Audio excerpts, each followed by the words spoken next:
તો મિત્રો આજે આપણે જોઈશું પર્ટુસિસ વિશે. પર્ટુસિસ શું છે? તો પર્ટુસિસને વૂપિંગ કફ તરીકે જાણવામાં આવે છે. આ ઉપરાંત જે હાઈલી કોન્ટેજિયસ રેસ્પિરેટરી ડિઝીઝ છે, જે બોર્ડેટેલા પર્ટુસિસ નામના બેક્ટેરિયા થ્રુ થાય છે.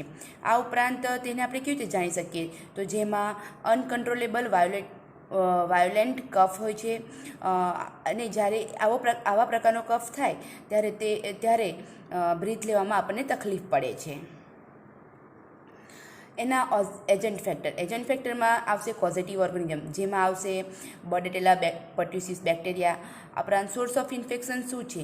તો જે ઓનલી મેન્સને ઇન્ફેક્ટ કરે છે.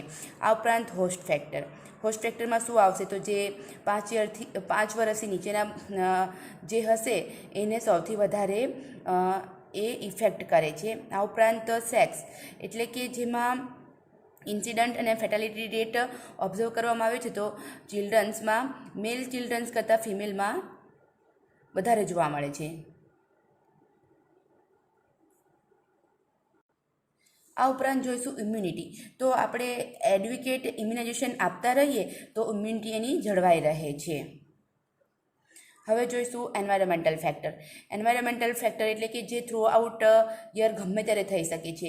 એના માટે કોઈ સિઝનલ કે એવું જરૂર નથી, પરંતુ તો પણ એ વિન્ટર અને સ્પ્રિંગ મંથમાં વધારે થાય છે.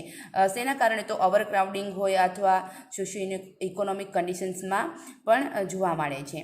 આ ઉપરાંત મોડ ઓફ ટ્રાન્સમિશન, તો વૂપિંગ કફ સ્પ્રેડ મેઇનલી શેના થ્રુ થાય? તો ડ્રોપલેટ ઇન્ફેક્શન અથવા તો ડાયરેક્ટ કોન્ટેક્ટથી. ઇન્ક્યુબેશન પીરિયડ શું છે? તો 7 થી 14 દિવસ. આ ઉપરાંત તે 3 વીક્સથી વધી પણ જાય છે. ઇન્ફેક્શિયસ પીરિયડમાં શું આવશે?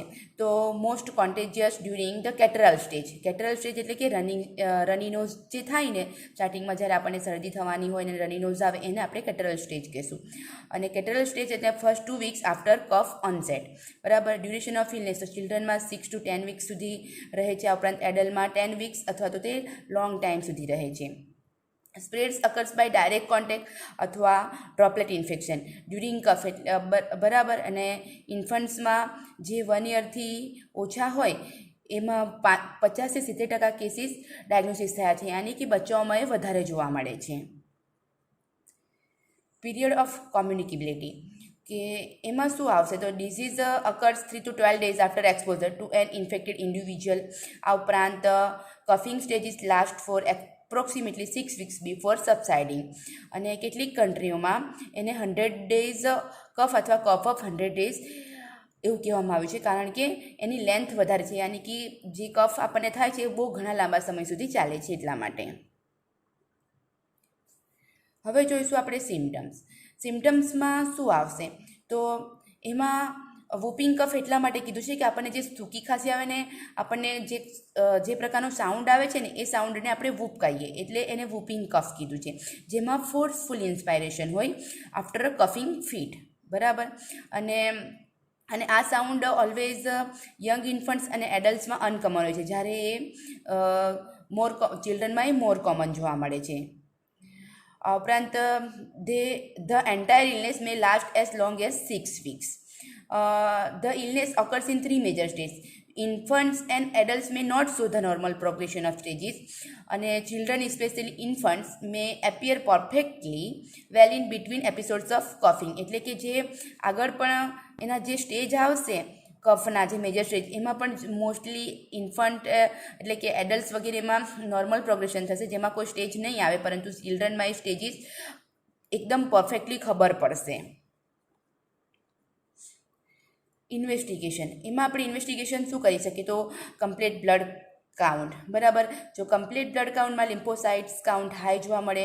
આ ઉપરાંત જો ન્યુટ્રોફિલ કાઉન્ટ હાઈ હોય અથવા તો ફીવર પ્રેઝન્ટ હોય, તો તેમાં બીજા બધા ઇન્ફેક્શન લાગવાના ચાન્સીસ પણ રહે છે, એવું કન્સિડર કરવામાં આવ્યું છે. આ ઉપરાંત જે સ્ટ્રેક્ચર કરવામાં આવે, જે મે બી નોર્મલ પણ હોઈ શકે અથવા માઇલ્ડ એબનોર્મેલિટી શો પણ થાય છે. આ ઉપરાંત બેક્ટેરિયલ કલ્ચર કરવામાં આવે છે, જે રેસ્પિરેટરી સિક્રેશન હોય ને એમાંથી, અને એ બેસ્ટ ટેસ્ટ છે. હવે આવશે ક્લિનિકલ મેનિફેસ્ટેશન એટલે કે the incubation period of pertussis has a mean of 7 and range of 6 to 20 days, classically divided into 3 stages: catarrhal stage, paroxysmal stage અને convulsion stage. જેમાં કેટરલ સ્ટેજ, કેટરલ નો વર્ડ ક્યાંથી આવ્યો છે, ડિરાઇવ્ડ ક્યાંથી થયું છે, તો એનો મતલબ થાય છે હિસ્ટોરિક મિડલ ઇંગ્લિશ, જેનો મતલબ થાય છે ટુ ફ્લો. કે જેમાં શું થશે તો નોઝમાંથી સિક્રેશન જોવા મળશે. આ ઉપરાંત મ્યુકસ મેમ્બ્રેન્સ ફ્લો થશે. શેના કારણે તો નાઝલ કન્ડિશન થશે અને રની નોઝ થશે એટલા માટે. બરાબર. એના સિમ્ટમ્સ કયા કયા જોવા મળશે તો નાઝલ કન્ડિશન થશે, રની નોઝ, માઇલ્ડ ફીવર, આઈ રેડનેસ જોવા મળશે. આ ઉપરાંત એક્સેસ આઈ વોટરિંગ એટલે કે આંખમાંથી વારે ઘડીએ પાણી પડતું રહેશે. હવે જોઈશું પેરોક્સિમલ સ્ટેજ.